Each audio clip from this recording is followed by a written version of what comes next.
So they prefer to use us for one target ships for Bikini Atoll, which is islands way west of the Hawaiian Islands. They had all kinds of ships. They had Japanese ships, they had German ships, they had British ships, all a variety of ships there because they wanted to find out what damage atomic bomb would have on various parts of ships and various angles and all that kind of stuff they wanted to find, because that was all new to us, atomic bomb itself. They put us in this atoll, this in September of 1946, by this time there. Put us in the atoll, anchored the ships in there, put us off in another ship there, put us about 10 miles away. They said you're going to have two blasts. One is air and one is going to be underwater. So the air blast is first there. They put us off another ship about 10 miles away, said close your eyes, turn your back to where the blast is going to be, put your eyes over your arm. I still saw the flash.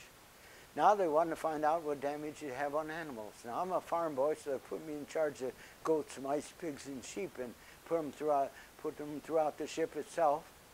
They spread the ships out there, put the atomic bomb right in the center, put us off in another ship. We could watch this because it's not going to hurt your eyes at all, and watch it like a tsunami, a wall of water coming up there with all the ships are at, and USS Saratoga aircraft carrier practically stand on his tail itself there. We saw that, and then had to go back on the ship to show them where I put all the animals. They said, your clothes are radioactive there. Take off your clothes, throw them away, and take a good shower. That's the protection I had. It must not affect me too much. I had 13 grandchildren, 18 great-grandchildren, 8 great-great-grandchildren.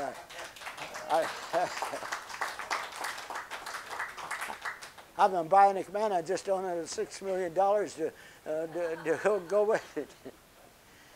But I talked to all kinds of schools. People said, well, how can you even associate with Japan? I says, to me, it's just like a football game or any kind of sport. Your enemy's on the field, maybe you go out to supper together there. Your enemies for a while. You aren't going to change what happened. Think about the future itself. That's what we think about. 2 different times there, I've been in Japan there, they chased me down the street. I left my wallet in a store while I was in there shopping there. They chased me down there. I got my wallet back and my money. In this country, maybe you get your wallet back, but you probably wouldn't get your money. But finally, there were enemies there, and they said, you shouldn't even associate. My wife even drives a Japanese car. They said, how could you do that? I said, the war is over. Think about the future, not what happened. You can't change what happened there. I like to talk to schools, clubs, and colleges, anybody that listens to me. I know in this country there, this party suggests this, the other party's against it. They like this, and others don't like it. She's a registered Republican. I'm a registered Democrat. We don't care what party they belong to. We vote for who we like. I don't care what the color they are, what sex they are, whatever they are. That's what we think. This country, for better or for worse, is the best country. They don't like this country. I'll help them move to another country. Now, enough about myself there. We had got back from a chance. The Greatest Generation Foundation, Denver, Colorado, had been taking Pearl Harbor survivors and other veterans to various parts of the world there that they had the various battles and different things going on. They had it set up there for seeing the president, going to Washington, D.C., had a chance to be with the president, and found out he's bigger than I am. He's wider than me, too. But there's 6 of us Pearl Harbor survivors went to Pearl Harbor there, and we had already planned. Me and the guy from the Greatest Generation Foundation. Then he says, "Now the president's going to ask you there. Any of you people want to say something?" I was going to get up and I was going to talk a little bit. Then I was going to say the same thing. Then I was going to say, "Remember Pearl Harbor." Well, that was all planned. But then it changed there. And the president did this and did that there, and he says there, remember Pearl Harbor? So I said, remember Pearl Harbor as we go to meet the foe. Just remember Pearl Harbor as we did the Alamo. We shall always remember how they died for liberty. Just remember Pearl Harbor and go on to victory. So I sang that over national TV. Another thing, I was on the ship's football team. We were going to play the USS Arizona for fleet football champion. I got to be ready to go. We had things to do. They spoiled our weekend. We never did play that game. I got to be ready. They just postponed it. They didn't cancel it. So I got to be ready in case they play that game. So I had to show off a little bit there. Thank you very much. Yes.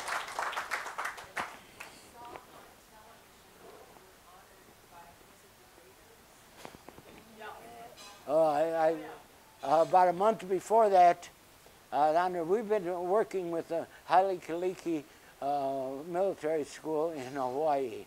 And in November, Barbara and I are invited to go out there. They're going to have an auction there and try to save the school itself, because the government wanted to take the land back and they wanted the kids to all go to regular school instead of the government school.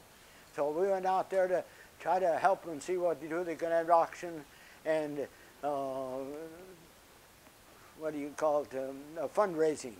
Went out there and I talked to three different classes at school there, and then they said we're all going to join out there out in the patio.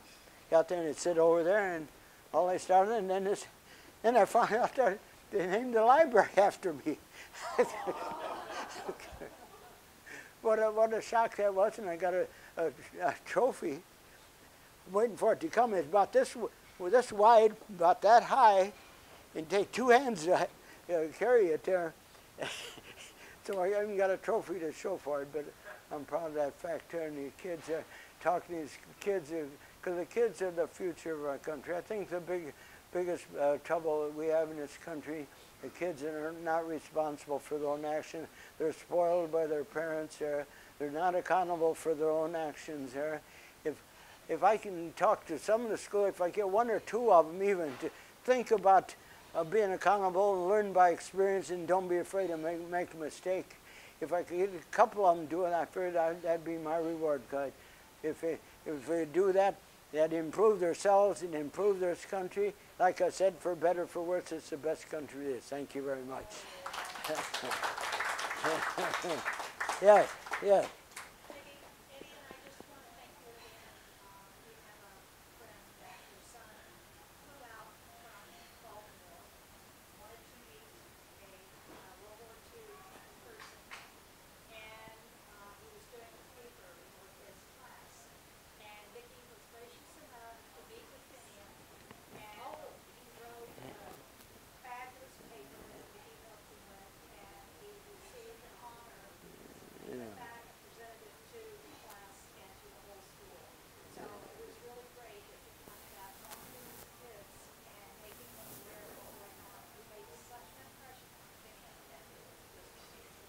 I like to talk to kids. In fact, any of you are Raider fans there? I was honored at the Raider game on the last Sunday of November. Yeah, they honored me on the field there. They had 7 people were enlisting in the service. They're enlisted there, and I'd shake hands with them. Then I'd show off a little bit with them. I got down in 3-point stance against them. And I'd show off a little bit. But I'm just honored I can do it. So many of our Pearl Harbor survivors are walkers there, and they're not getting around there. And I'm doing all right there. I'm driving my own car, and Barbara and I driving separate cars together too. But I'm just proud that I can do it. I plan on going about 110 or so. That's long enough. I'm not going to be greedy. Anybody else have anything? But I'm just proud that I can be here. Yes. How'd you do with the school in Hawaii? The what? Save the school in Hawaii? Yeah. Save it? We're not sure at the moment, but the fundraiser, any church that needs money needs to take lessons from them. They raised about $24,000. Yeah. We don't know yet. We don't know yet, but evidently the Navy figures, well, they can go to any school. They don't have to have a separate school. It's only 5 grades. The first 5 grades is all that they have. They're beautiful kids there, and you can see that they're trained, because I talked to a lot of the different grades, a lot of levels in schools there. And these are the most mannered ones, and ones that they're going to be the future of our country, because they look like they're responsible for whatever they do, and they didn't seem to think that there's nothing wrong with me telling them they're to be accountable for their own actions there. And so I fear we got people like that. That's our country needs, a lot of like that. Someday I'm going to be as old as George.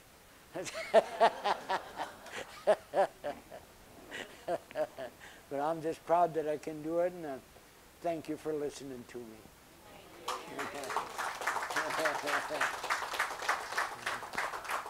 Sorry, now, before I do it, look at these 2 pictures right here. The picture on the left there, that's General MacArthur signing the peace treaty there on the USS Missouri. Right behind him is skinny General Wainwright, the one he left at Corregidor. Look how skinny he is. I don't think he weighs much over 100 pounds. And that didn't do him any good being a Bataan Death March there, because he is already skinny. Next to him is Admiral Percival of the British. Now, in behind him, you see there, there's not a necktie on any one of them. General MacArthur said, we worked to get this far. We're going to be in a working uniform. We signed a peace treaty. Look at the picture of the next one. You got the Japanese people that were there to sign the peace treaty. They got top hats and medals and ribbons and all that. So it was a, what do you call it there, against the Japanese there, because they believe in the pomp and ceremonies there. And we showed them up by being in our working uniform to be there. Because he said, we're in working uniform to get there. We'll be in a working uniform. We signed a peace treaty. And over here is some pictures over here. That's a picture of me when I had hair. But the picture, the whole group picture that we have, practically every one of them are gone now. Because the youngest one of Pearl Harbor survivors would be about 94 years old there. I'm pretty much in the middle there. George, what, 101? 101? Yeah. So I'm pretty much in the middle itself, but I plan on going at least another 10 years or more. So that's my plans are right now. But, another thing here. One of the jobs that I had while I was in the military was helping the navigator. We always had an officer for a navigator there, but sometimes we had to teach him a little bit. But this is a sextant. We didn't have GPS in World War II. We had to use a sextant here, which gets the angle between the sun horizon, moon horizon, stars in the horizon. This is what we use to find out where we're at itself. Now you got GPS, you just press buttons here, and that's all we do. They may be in trouble there if power goes out in a ship there. So I understand a lot of them are being taught celestial navigation too. But this is what we had during World War II. I had this when I was on recruiting duty there, and they let me use it for demonstrations there. So I'm just proud that I could do it, and thank you very much.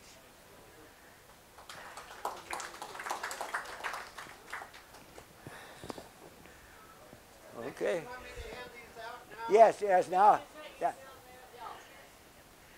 Now this, yes, this paper, the paper that are passing out has a picture of all the ships that were at Pearl Harbor, December 7th. Has the names and all on it. And one of the other pages there shows where the Japanese attacked, and the side tells you the casualties and stuff on it. So got one for each. Everybody has one. Mickey, we want to thank you very much.